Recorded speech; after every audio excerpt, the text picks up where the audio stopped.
Hey everybody, this is Katie Strand, and I am here with you for chapter 7 of Bless This Mess. This chapter is entitled Sabbath, How to Make Every Day Holy. And it's a great chapter. I will give you some summary thoughts and some things to think about. And in fact, today I'm going to start with a question for you to consider and reflect on as I walk through the contents of this chapter, and that is this: how does your family find Sabbath? And does the way you practice Sabbath or rest, um, they define it in here as a combination of rest and restorative play, or rhythms that are built into your life that bring a sense of the spiritual practices and worship. So, how does your family find Sabbath currently? And does it satisfy you, all of you? Um, and if not, are there some things to consider taking out of your family's weekly schedule, adding into your family's weekly schedule? Boundaries to put around certain times or spaces. And hopefully, some of these thoughts in here will help you as you process with your own family what it means for you to take a Sabbath.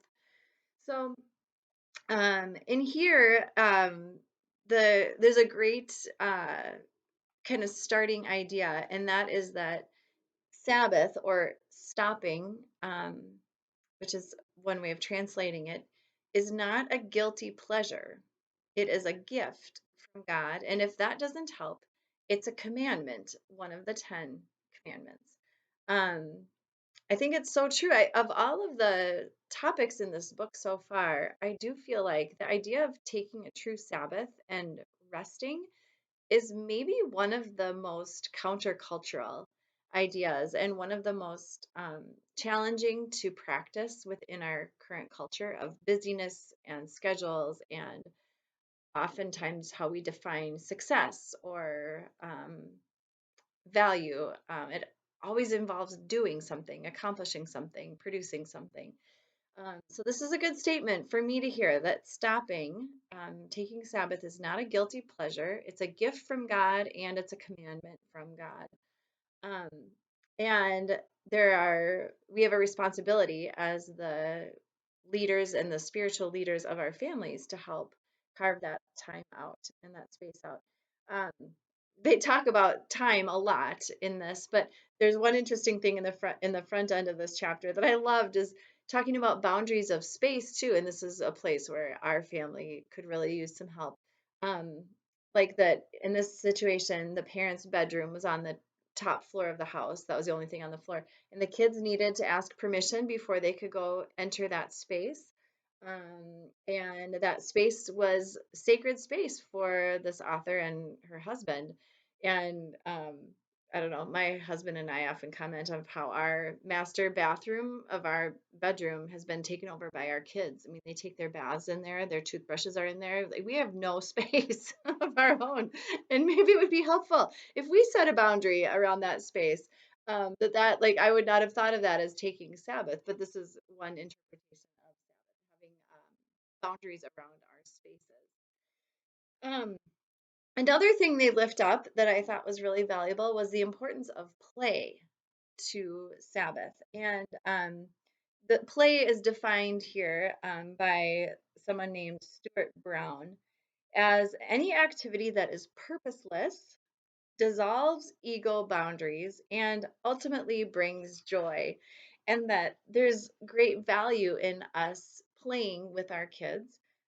But not only that, to pause whatever we might be multitasking while they're playing and be able to just watch them play, that is a form of rest and a form of restoration. And um, also a way to, like, when we're paying attention to how our kids are playing, it's a way for us to know our kids. And as we talked about earlier, how temperament is like knowing what the grain of their wood is, it's one way for us to get to know the grain of our kids. and maybe see, what gifts God has given them, or what the unique things about their personality that we may not notice otherwise. Then they also talk about and share some really great ideas for simple prayer practices to incorporate into your family's life. So you notice so far, a lot of what they talk about with Sabbath is not necessarily having like 24 hours of doing no work, but it's more about how do we weave in rest and restorative play into our daily lives, into our habits. Um, Not that there's not value in having 24 hours of nothing, but these are some other ways to think about it as well that might be more realistic for your family. So this is talking about yeah, some different prayer practices. If you have any prayer practices that you enjoy with your family, it would be great to hear about those. These are just some different ways to organize the prayers, and maybe I'll share some of these in the comments. And then they talk about utilizing other routines at home to um, incorporate Sabbath, a sense of Sabbath. So bedtimes, meal times, going to church, other routines. So uh, that sometimes we think of sort of these mountaintop experiences of our family, like a really cool vacation we went on, or a really important birthday celebration, or whatever, as being the kind of the high points that are formative for our kids. But in here, talks about how really at the end of the day, what matters most in the formation of our kids, and that even what they will remember about their childhood, are our daily habits of simple connection, gratitude, and shared attention. And that is a way to practice Sabbath, that we practice habits of connecting with each other, gratitude, and slowing down and paying attention to the world around us and to each other.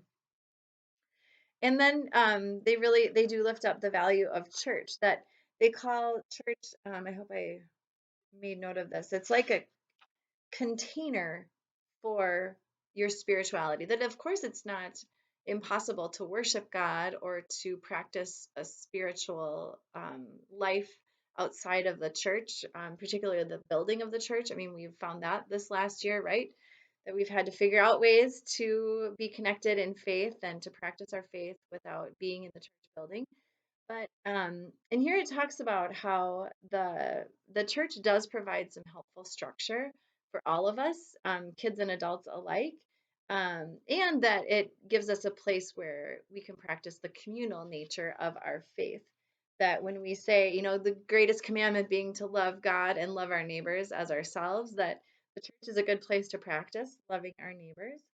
Um, and that taking the lead on that as parents says a lot to our kids. If we prioritize going to church, worshiping together, that really sets a tone and sets a priority for our families, that our kids will they will remember. It will become a part of their adulthood too.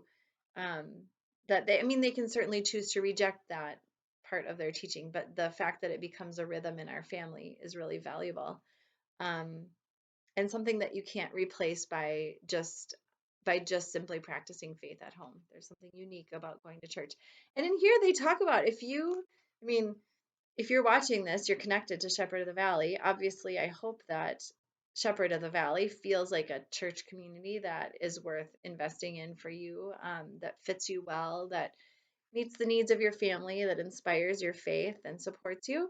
But also, if it doesn't, the hope would be that you would find a place that does, or that you would invest in Shepherd of the Valley and help make changes that you see as being beneficial for people. But they talk about how, don't use the excuse that you don't like your church to not go. Find a place that you do like, that fits your values, or help shape the place that you are a part of. So, and I echo that. I agree with that. Um, and then it talks about going through ages and stages again. And I thought this was great. Um, with preschoolers, that this is a really helpful time, if your family is at that stage of life, to be able to take stock of, especially before you move into the next stage of a lot of activities or busyness, like how busy do you want your family to be? I mean, this is the time to set the tone for that. The reality is preschoolers thrive on rest, rhythms, and routines. And they still need quite a bit of sleep. It says kids ages 3 to 5 still need 10 to 13 hours of sleep a night. And so, even scheduling rest time once naps are dropped, building rest time into the daily schedule is really a valuable practice with those little kids, both for those little ones and for us as their parents. Um, then talking about the grade schooler, oh my goodness, they talk about some statistics of, I'm sure many of you know this all too well. My kids are not quite there yet, but that parents of grade school kids spend an average of $500 a year on kids' extracurricular activities, and middle schoolers it's $650 a year. By high school, it's $1,000 a year and upward of $10,000. And I know those of you who are involved in intense club sports and travel and all that kind of stuff, it is so expensive. So they talk about how during grade school is really a time to take stock of your family's budget for these types of activities, not just your financial budget, but your time budget, and what is the kind of time that you want to invest in these activities, and what is your definition of success for your kids? I mean, obviously, there's such great value in being part of a team, in being, taking music lessons, in uh, pursuing athletic endeavors. All of that is really valuable. But to be careful as a family to really be clear on what is your definition of success. And do you have to set some boundaries around your kids' activities in order to achieve that success? They also talk about how in elementary school that it is so important to keep empowering kids to doing things on their own, like different tasks or, being able to read to themselves, things like that. But that sometimes that age kid, they want you to do things not so much for them, but with them.